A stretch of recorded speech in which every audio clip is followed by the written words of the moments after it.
Hello and welcome back to the old realms, and we have an event on our hands here, and I'd love to be able to experience this with you. Basically, I'm going to try to show every single event that I can. Anyway, a fair in the woods. As your army travels, a sudden clearing reveals a surprising sight. A bustling fair known as the moorsleeb revelry. Tents stand proud, colors dancing in the dappled sunlight. Laughter mingles with the snorts of horses, the heart of this joyous gathering. Merchants beckon, their eyes alight with mischief, hawking horses at a discount from the standard rates you'd find in the scrolls. The air carries the tempting scents of roasted meat, frothy ale, and tangy wine. Amidst the merry crowd, a farmer grins, offering a turnip that oddly resembles the famed twin-tailed comet. Yours for a mere penny, a chance to possess this curious marvel. Alright, can we do everything here? That's what I'm wondering. Can we actually do everything? That's going to be super fun to find out. Right, so let me see. I'm actually not entirely sure. Examine the peculiar turnip. Anyway, intrigue tugs at your senses as you gaze upon the comet-shaped turnip. A whimsical marvel. A farmer grins, inviting you to join a raffle. Alright, so unfortunately roguery does mean that I literally only have 21% chance. Use your perception to find hidden clues about the turnip. It would be absolutely fantastic if I had more roguery skill now. I'm actually going to assume that... I actually don't know about this, but I think I have 21 in roguery. And if that is indeed the case, then that means that you need 100 roguery to maximize your chances. Well, obviously to make it 100%. So if it is, 1 point to every 1% that you get, then I think that's actually a very fair system to make that work. But I'm going to try my luck with a raffle ticket. Why not? It's only 50 gold. We might as well. With a coin and a smile, you secure your chance at the raffle. Who knows? The comet-kissed turnip might be yours after all. With anticipation in the air, the raffle commences, and as the announcer calls out the winning ticket number, you hold your breath. However, luck is not on your side this time. The winning number isn't yours, and a twinge of disappointment washes over you. Alright, well, it was kind of expected, right? Kind of expected. Not every time you're going to win the lottery, but we have everything else that we can potentially do here as well. So let's actually sort it out, shall we? Let's have a look. We could savor the flavors. We could test our luck at the horse races. Shall we just go full-on gambling right here? Well, we've already played the lottery. We might as well test our luck at the horse races. All right, here we go. Cheers erupt from an amphitheater, and horses thunder, riders urging them to glory. Place a wager on a racing horse. 500 gold, which pays out 5 times the amount on a win. Your heart races as you place your wager. The horse you chose surges forward, and luck dances in your favor. Laughter and clinking coins surround you. Did I actually win? Apparently I did. Wow. Okay, that was okay. That was interesting. Anyway, let's join the crowd at the horse market. It would probably be a good idea for us to actually get some war horses, even though we don't really need war horses or anything like that. Maybe a noble horse would be kind of cool. Anyway, the fair's heart beats strongest at the horse market. Proud stallions prance, their eyes fierce and wild. One horse in particular captures your attention. It has a sleek ebony coat that glistens in the sunlight, and its eyes seem to hold a knowing glint. Alright, so take the merchant's deal for the horse. 2,000, sure, why not? If you have charm skill, and I know for a fact that I have, I think, 20 or something charm skill, so 2%, so you're going to need a massive amount of charm skill to be able to persuade him with a higher chance, I assume. Anyway, you strike a deal with the merchant, you exchange coins for a sturdy saddle and reins. With a surge of anticipation, you mount the horse. The connection between you is immediate. The horse seems to respond to your touch with trust and eagerness. Now we can savor the flavors of the fair. Scents swirl and tempt, guiding you to a feast of flavors, meats sizzle and ale froths, a carnival for the senses. There's plenty of food available, and it's your choice to partake. Indulge. Yes, let's do it. Indulgence wins. You feast. The fair's flavors, a delightful symphony on your tongue. Merchants nod their approval as you partake. And there we have it. Continue your journey through the woods. As the fair's merriment fades, you step back into the embrace of the wilderness, leaving the laughter of the fair's revelry behind. And that is exactly why I wanted to show you that, because it's literally these kinds of events are amazing. I love them, and I really wish we had more of that in general. And obviously this mod is very much doing it right, in my opinion, because these events have actually been included in some warband mods in the past. Random events can and sometimes have happened. Ah, there we go. My caravan has been defeated. Well, that's kind of unfortunate. I'm not entirely sure how that even happened, considering the fact that he had 56 troops. But yeah, it's not that big a deal. Anyway, the point is, there have been some random events in the past, as I said, in Warband specifically, and they were not great, mostly because, I mean, it very much depends on the mod you're playing, of course, but some had you actually losing very vital stats and things like that, and it was kind of harsh and a little bit maybe too unforgiving at those points. Not entirely sure, but for me personally, I don't think you should ever be able to really lose stats or attributes unless you are, well, wanting to have a much harder time of things. Because let's face it, let's say that you're at, I don't know, level 37, and it's extremely difficult to level up as it is, and then you gain an attribute point, but then immediately you lose it because of a random event. Yeah, that kind of thing is what I'm talking about. Anyway, yeah, I'm just going to... Actually, should I go into a battle here? I should probably go into the battle here, shouldn't I? That would probably make the most sense, because we do want to get to 75 spellcraft. I was actually going to do a bunch of progression off-screen, but because of that event, I had to kind of start recording a little bit earlier than I anticipated. But obviously, that doesn't really matter too much, because we have a bunch to do. We have a lot to do here.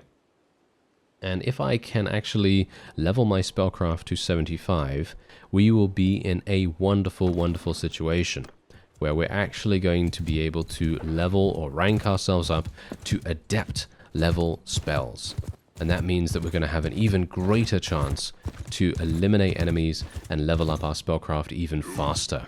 Because there is a bombardment spell that I've had my eye on for, well, the better part of the previous episode. And I'm kind of wanting to get that as fast as I can, so hopefully we'll be able to make that work. Anyway, Shadow Blood. I'm not entirely sure if I need to go super close to make this work, so I'm going to try and do it a little bit differently here. As you can see, it doesn't penetrate enemies, but we did get a huge amount of charge, and obviously it has a very, very long cooldown on it. Nice. Oh, there we actually leveled up. Very good. Okay, let's just summon these guys. Just going to tell everyone to charge in. These are literally just beastmen and things like that, so we shouldn't have too many issues. I'm actually going to switch to my polearm right here, because I'd like to see how... Oh! Okay, whoa, what? What is actually going on here? Why am I able to do so much damage to these guys? Oh, wait a minute.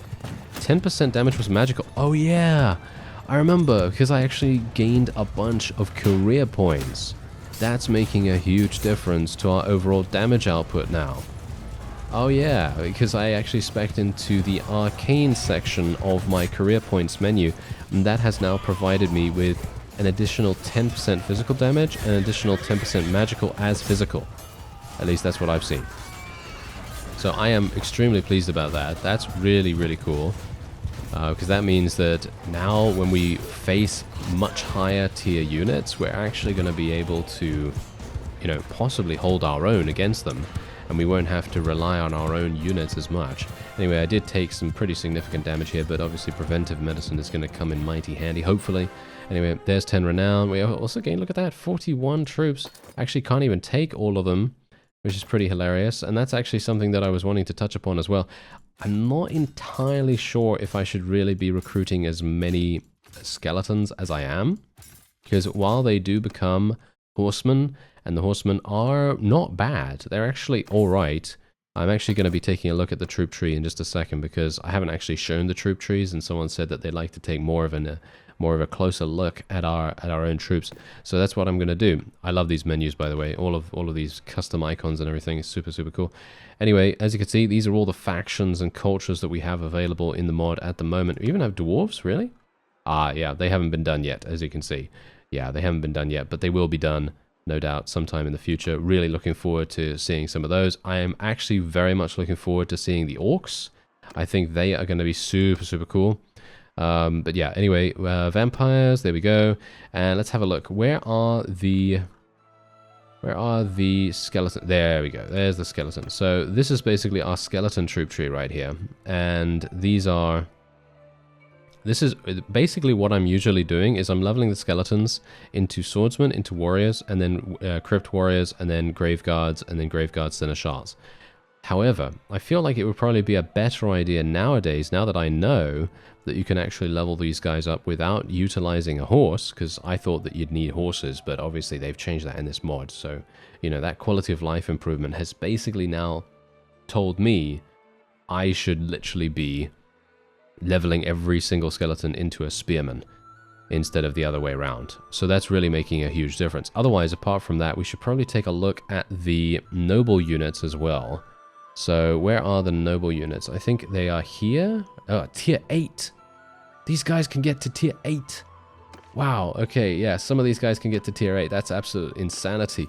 Alright, so yeah, let's actually just take a quick look here. So these are the Varek Reavers, which you can get from these skeletons that you gain after battles, as far as I'm aware. And you can also summon them, of course. These fellows only get to tier 2. Okay, so I should probably get rid of these, because they're not actually going to do much for us.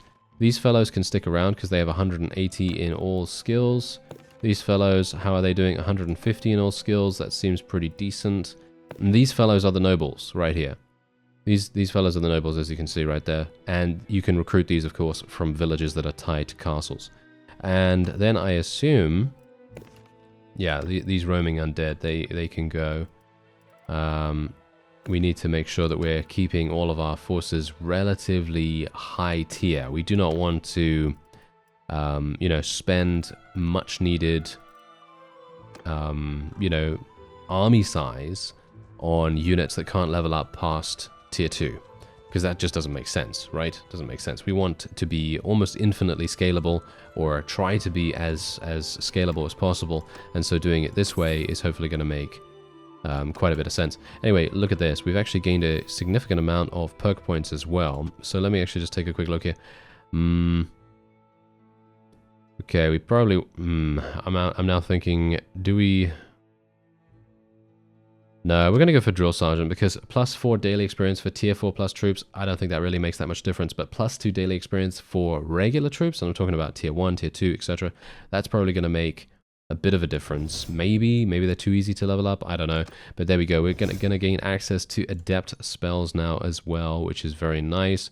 And we're also going to go for nomadic traditions so that we can move around just that much faster. I don't think I really care about the +20% carry capacity, do I? Not sure. Maybe I do, maybe I don't. I'm not too sure about that. Anyway, we'll go for the 2% damage with polearms here as well. And then I need to figure out what I want to do, because we probably want to level up steward skill, or we want to get a companion that's good at steward skill. That's the thing, because there is actually a companion here. Is he good at steward skill though? That's the question. I don't think so. He's good at spellcraft, as you can see. Oh wow, he's got 100 in spellcraft, which is pretty decent. But the rest of his skills are, well, I mean, he's good at everything, basically. Everything combat related. So it would probably be pretty good to get him into our party. But the thing is, I need someone that's actually really good at steward. So I'm thinking, can we get married in this mod?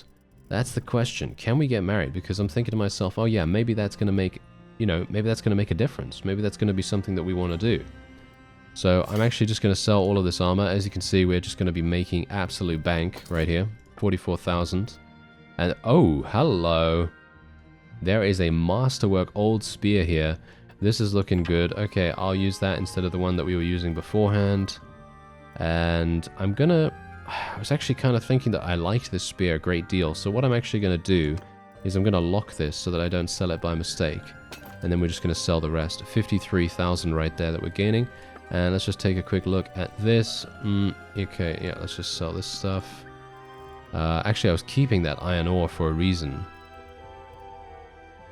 Yeah, I'm just gonna get that back, because actually, what you can do is in the new version of Bannerlord, you can actually take things into your warehouse, like for example these iron ore here, and you can put them into your warehouse, and then the enterprise is going to use those resources for you. So if you find a really good price for the iron ore, then they can take it from the warehouse instead of taking it from you know, the marketplace or whatever, and you can try to increase your overall gains. But you can see here, how much am I actually making from this? Yeah, it doesn't actually show me when I mouse over that. Okay, well, I'm just going to buy this for 1,600. I don't think that's a very good price, to be honest, but I'm going to buy it nevertheless, just because I want to try it out. Because I'm always very skeptical about these kinds of features, because, you know, they've added stuff like this in the past, and it has not been amazing. Let's just say that, you know, it's not been particularly amazing. Like, for example, you know, when the game was first released into early access, and everyone was saying, oh yes, build wood workshops. If you build wood workshops, you are going to absolutely love your money situation after a little bit of time there. And yes, indeed, that of course was very true. If you built a wood workshop back in the first version of Bannerlord, when it first came out into early access, you would literally be making, you know, an absurd amount of cash. You'd be making, I think, probably like 5,000 to 10,000 every single day, which of course is imbalanced. Very imbalanced, of course. You know, that's very much understandable. However, then I think they may have overreacted a bit. I feel like they may have overreacted a bit because, from my reckoning right now, if we take a look... Wait a minute, can I see that? Ah, yeah, there it is. Yes, as you can see, my status is now halted for some reason. Why is my status halted? Get input from the warehouse. Store outputs in the warehouse? We can actually do that. Okay, yeah, let's store outputs in the warehouse and get input from the warehouse. So, as you can see, if there are no raw materials in the warehouse, the workshop will buy raw materials from the market until the warehouse is restocked. So, the status is halted at the moment. Yeah, but so, okay, wait. So, this workshop has not been running for 1 day because the production has not been profitable. Well, I've just outlaid a bunch of cash. I have literally purchased iron ore from the nearby village, and hopefully that's going to make a bit of a difference, but... as you can quite clearly tell, it feels to me like the workshops have been overly nerfed, and they're not really providing a huge amount. I know, there are going to be some people out there that will say to me, oh yeah, you just need to, you know, learn how the workshops work and all that stuff. Yeah, okay, that's absolutely fine and everything in the base game, but in a mod situation where things are going to be very different, you kind of just want a bit of normalization. You want something where, you know, iron and silver and wood and grain and what have you, if you have one of those villages nearby to your workshop, you would expect it to make a decent amount. I'm not talking about an insane amount. I don't want, you know, I don't want 10,000 per day, but I'm talking about just making a small amount of profit without having to really worry too much about things, you know. I don't want to have to look at a spreadsheet and be like, oh yes, this is exactly the time that I need to build this workshop, and then once it's made its profit back, I need to then switch its production dependent on the season and the time of day and the moon cycles and so on and so forth. I never want to have to do that for anything because I think that's a bit too much. But that's what I'm talking about, that you have to do really with, you know, with the profits and so on and so forth with the workshops. But obviously, let's actually have a look. Maybe this is going to be a nice step for, you know, Tailworlds to take with this wonderful, wonderful warehouse system. Because maybe it's going to be cool. Maybe it's actually going to be a cool one. Maybe it's actually going to work really, really well for us. And maybe we're going to start to see amazing profits or something like that. I mean, I just purchased 10 iron ore for 600. I highly doubt that's actually going to do anything. We're gaining trade skill. Is that because I'm actually providing iron to my warehouse right now? Yeah, I think that is actually what is going down. That is pretty cool, I gotta say. I like that change. I very much like that change, because if you know me, then you will know that I'm a pretty big fan of the economic system in the game, even though it may be a little bit weird sometimes. Did I just sell all that stuff to the warehouse? Yeah, I did. Yeah, I'm so incredibly smart, aren't I? Yeah, very good. Okay, that's not really gonna work. Yeah, that's great. Oh yeah, I should probably also take those tools, and I should probably sell them somewhere, shouldn't I? Anyway, let's just sell this stuff that I have right here. I mean, as you can see, I'm literally making another 18,000. So, yeah, making money right now is pretty good if you can just take on those deserters, of course. And it's going to get even better when we actually get the opportunity to fight Chaos Warriors. And that actually brings me to the next point. Maybe we want to go over there. Maybe we want to go over there and actually fight them. Oh, yeah. Actually, you know what? Before I get, you know, off-roaded by something else, what we want to do is we want to go and speak to the Magister. I've got a good amount of cash right now. It's going to be enough for me to be able to purchase a wonderful, mid-level spell. So you can see here we have Kandorak the Harbinger, which raises 4 grave guards for the remainder of the battle. Pretty decent if you want to be sort of necromantic. And then we also have this. Reduces enemy attack and movement speed by 50% for 15 seconds. Now, no offense, but I actually think this is literally one of the most overpowered abilities in the entire game, because if you've noticed, the cooldown is 5 seconds. Now, I don't know whether it's AoE.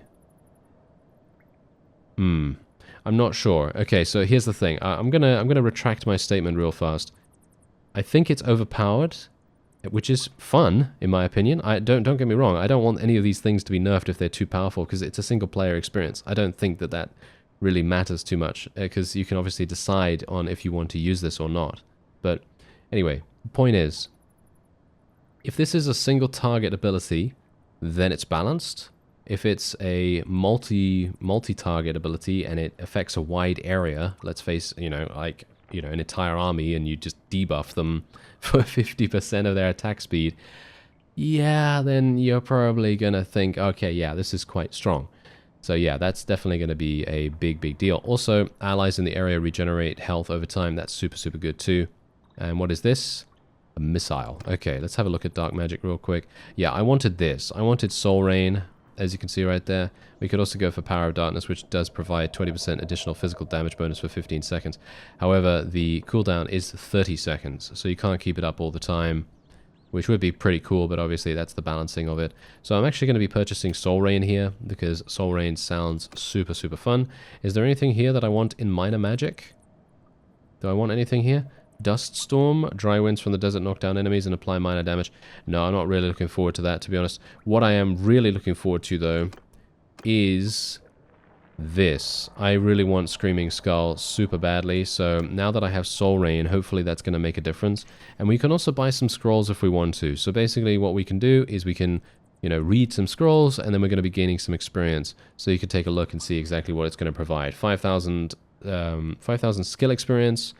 I'm not entirely sure which one provides which thing, which is a little bit problematic. This is one-handed skill.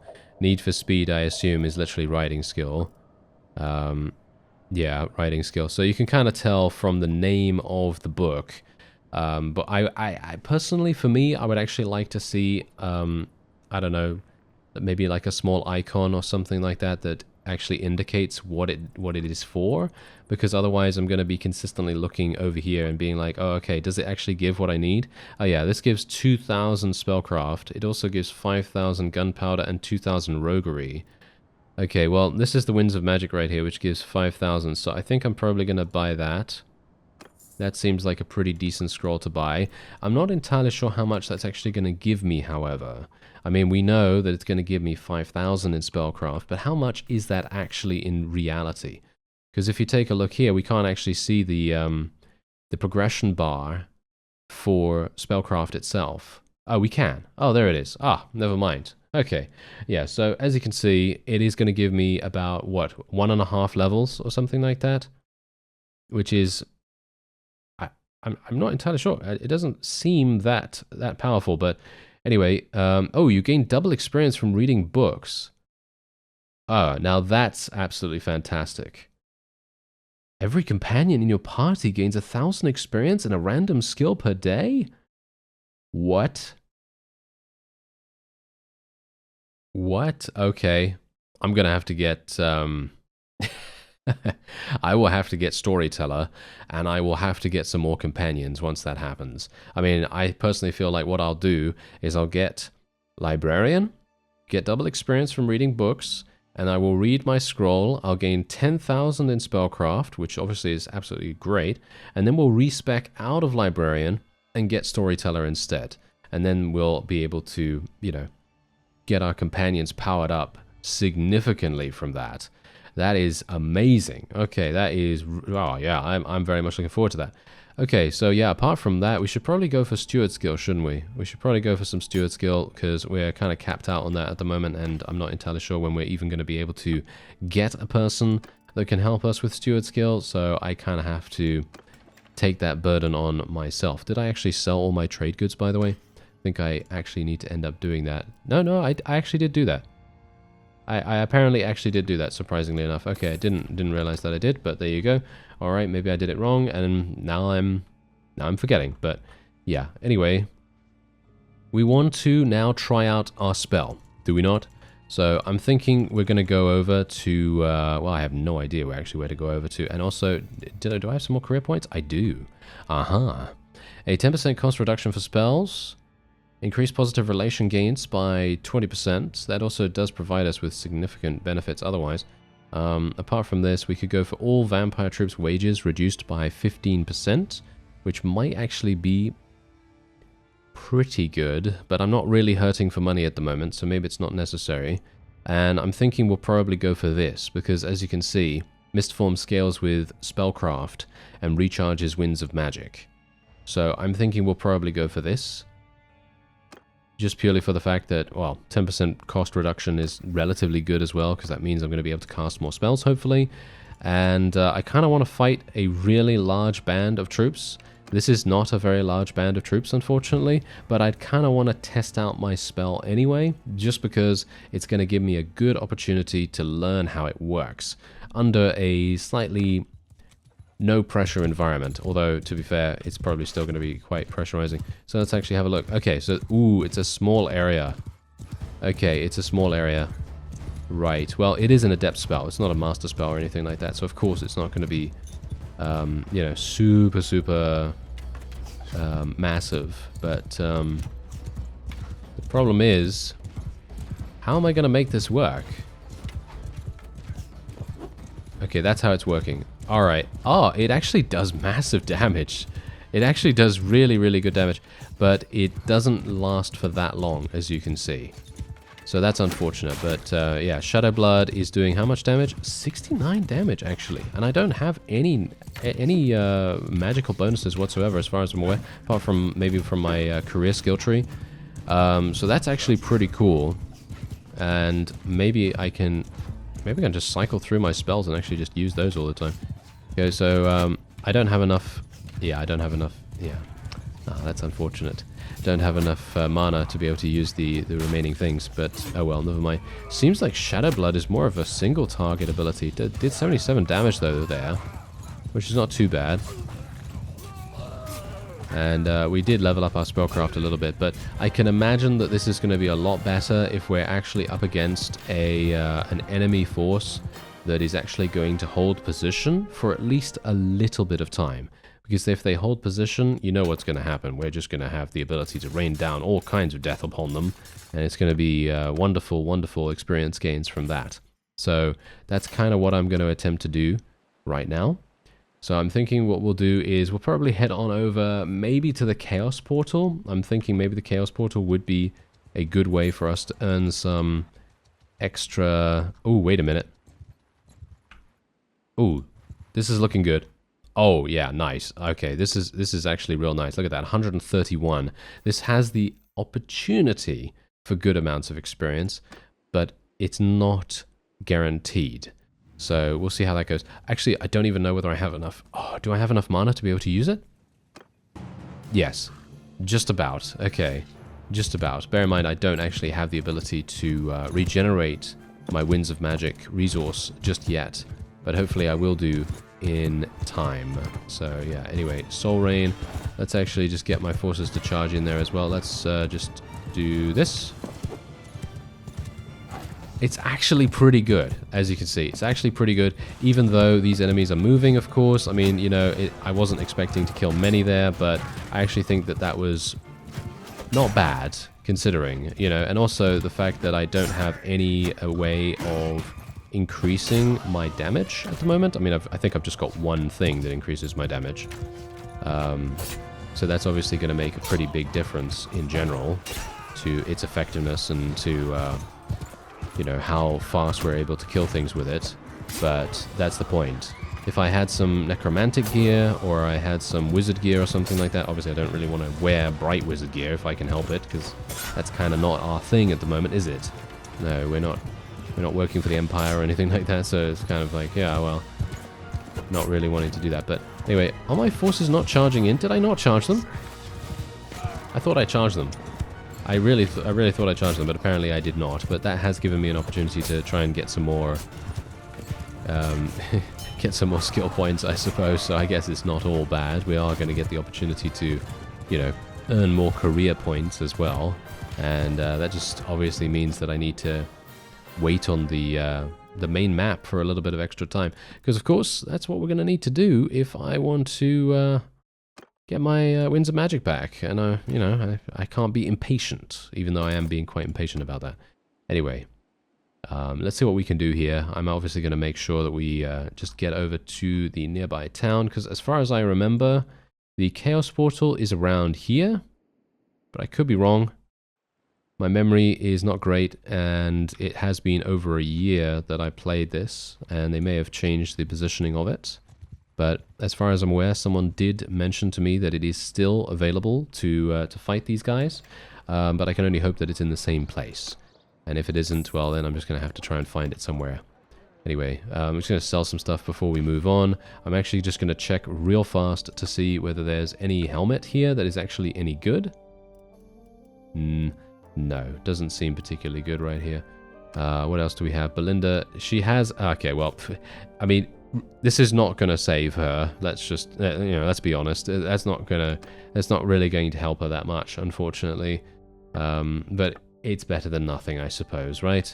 Anyway, let's just sell all this. 15,000 for that, 19,000, and there we go, 22,000. Wonderful. Absolutely fantastic. Okay, so let's go over to the Chaos Portal. It is just over here. Now, I'm not looking to go into the Chaos Portal. I am just looking to fight outside it. There's a bunch of Empire deserters here. You know what? I'm just going to go in and I'll just auto-resolve against them because, you know, the renown gain from this is actually pretty good, surprisingly enough. And let's just level these guys up. Yeah, and those fellows. There we are. I wonder what kind of combat strength we have, actually. I should probably check that out. I don't even know whether I can check that right now. Doesn't seem like I can actually check it. Anyway, let's see what's going on here. Okay, so it should be around here, but we should also see some... oh, maybe I'm in the wrong place. I think I might be in the wrong place. Yeah, I think it's actually a little bit further. Ooh, we're unlocking a bunch of hideouts right now. Whoa, so many hideouts. Love that. That is actually really, really good. If you are like me right now and you need a lot of experience, a lot of renown and everything, this is a wonderful, wonderful way to gain it. And obviously you're going to gain some pretty significant amounts of loot in the process too. Going to make a big difference to your overall income. And I actually... There's the Chaos Portal. It's actually on the map. Oh, I'm an idiot. Okay, well, there you go. It was actually on the map. Did not realize that the whole time. Okay, so now this gives me the opportunity. Yep, look at that. 94 Chaos Raiders. 94. Alright, here we go. We're going to be going in there in just a second. I'm just going to give her a fine cloth beret. I'm sure she's much happier to wear that. And is not feeling... well, a bit weird wearing that. But yes, anyway. Let's see what we can do. I've got 46 Winds of Magic right now. And let's see here. Yeah, I'll probably go for Imposing Stature, which gives us, let me see, which gives us plus 30% persuasion chance and plus 5 party size. It's going to be quite useful for us. And yeah, obviously we're probably just going to be taking Pathfinder here because a plus 2% travel speed on steppes and plains is really going to make a big difference, in my opinion. So we're going to go for that. Yeah, and a 50% daily chance to increase relation with a notable by 1 when you enter a town. I think that's pretty good, considering I'm entering towns pretty much all the time. And we'll level up our leadership skill once again. It seems like leadership is kind of the thing right now. Seems like that is the thing that we are leveling up more than anything else. And we're just going to be leveling up discipline here, of course, as well, because we do need to make sure that our spellcraft is leveling up as fast as it possibly can. Anyway, here we go. Do they want to fight me? No, they're actually running away from... Oh, no, they are actually engaging me. They did engage me at the end there, so I'm a bit worried now, because I'm thinking to myself, are we actually going to be able to achieve victory? I mean, according to the power levels, yes, we are. But that doesn't mean that much, dependent on how things actually go. But, yeah, I mean, I have enough Winds of Magic for 2 casts of Soul Rain, and then some other spells intermixed. So that's not bad, I guess. My horse is really slow. Did it get lame somehow? I'm actually not entirely sure. Oh well, never mind. Okay. So what we want to do is, yeah, actually try not to get killed. I mean, my horse seems incredibly slow for some reason. Don't know why that's happening, but anyway, let's just do something like this. Not bad. I mean, obviously I'm not doing that much damage because I'm not a spellcaster. I don't have a huge amount of spells. And also these guys are wanting to murder me right now, so that is not very nice of them. But we are just going to charge in. And we're also going to be selecting Soul Rain. Oh, I can't select Soul Rain once again. Okay, I guess I'm just going to summon some skeletons and get a magic bolt to fly off there. Boom, there we go. Nice bit of AoE damage. And now this is where Soul Rain is going to come in mighty handy, hopefully. Boom. Okay, I'm killing some of my own troops, but look at that. Look at how many kills we're actually getting right there. Massive amounts of kills right there. Hopefully that's actually gotten me some good spellcraft as well, because I'm kind of hurting for it, you know? I really want to get some more spellcraft. And these guys, oh yeah, they are going to take so much damage from my piercing weapon here as well, so that's super good. And have we already won? Really? That fast? I killed 21, actually. That's not actually bad. But we only gained 11 renown, which is obviously to be expected because we're running around with so many troops. But this now gives me the opportunity to completely swap out every single bit of my prisoners here and just take the Chaos Knights. Because these guys, they're going to sell for much more. Or at least they should. Or at least I hope they will. And hopefully that's going to then, yeah. And this is exactly what I was talking about as well. If you fight the Chaos Warriors, you are literally going to be getting these kinds, this kind of loot almost all the time. Look at this, a bent Chaos Lance, and it actually deals elemental damage, if you can believe it. So I'm actually going to be using that, even though it's a bent lance, but I actually really like the fact that they have put a special background, as you can see right here. They put a special background on magical items. So that basically says everything you need to know. So it's like, oh yeah, this is a magic item. This has a thing that actually increases your stats in some way. You should probably take note of that. I think that's a really nice UI, UX decision. I think that's really cool. Anyway, let's actually move into the town here and actually see how much these guys sell for. It should be pretty good, or at least I hope it's going to be pretty good. And there's the relation coming in mighty handy there as well. And we're gonna, yeah, look at that. We can sell them for 4,200. Obviously, I don't have any points in roguery at the moment, which, I don't know. I kind of feel like maybe I should, but I'm then kind of thinking that I'm wasting it. You know what I mean? Yeah, I don't know. I'm not sure if I can really get away with that. I'm going to level up my riding skill because that's starting to become a little bit lower. Let's go for top speed and party speed increases. Plus 50% renown gain from battles is probably what I'm going to take, even though a plus 30% faster non-bandit prisoner recruitment is going to be really good, but maybe not at the moment because I'm not really fighting too many enemy troops, and I'm probably not going to be recruiting too many of them anyway, and the renown increase is probably going to make more of a difference, at least early on, to get us to the next clan tier. Anyway, let's have a look here.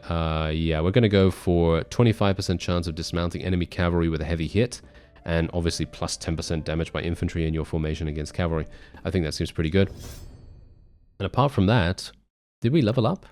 Yes, we did. Oh, multiple times, in fact. We've got 2 career points. So this means that Mistform now scales with Spellcraft and recharges our Winds of Magic. So that's what we're going to take. And then we could also do the Lordly here. The ability duration scales with the wielded weapon skill. Upgrade costs are halved. I'm not sure if I really want that. Instead of killing blows in the head, replenish 3 winds of magic. And also you gain more hit points. That sounds really fun, actually. I don't know what I can actually do about this. I like the healing, though. That's the thing. I think the healing is probably going to be maybe more effective. Yeah. You know what? I think that's what we're going to do. I think I would still like the hit points, though. Nah, you know what? We're just going to do that, and we'll try to fill this out. I mean, I'm probably pretty sure I'm going to be able to fill all of these out before I get to Renown rank 4. Because it takes a while for me to get to tier 4, so that's going to be a thing. Anyway, I'm going to have to select all these things again because I'm an imbecile and did not press OK on that. So yeah, there we go. And we'll go for riding skill. There we go. Alright, so let's ransom our prisoners. Obviously, I'm not going to get any significant roguery skill from that because obviously I don't have any focus points in it or anything. But yeah, this is obviously now, look at how much cash I'm going to get just from 2 items. That was literally just from 2 items. But of course, they don't have a lot of loot anyway. That's the thing you've got to realize here. They don't have a lot of loot, and that's the reason why they drop such valuable gear. Because, of course they do, you know, because yeah, otherwise you're going to literally be getting 2, you know, rusty axes that sell for 200 or whatever. Anyway, I'm going to buy this horse because, let's face it, I need a better one. And we're going to get a Palmation here. I should probably buy another one for Belinda, actually. Does she actually need this? Yeah, she definitely needs that. Okay. And there we go. So we made 16,000 even so, even though we did actually purchase those horses. So that's pretty good. Anyway, that's going to be it for this episode. I thank you very much for watching, and I'll see you next time.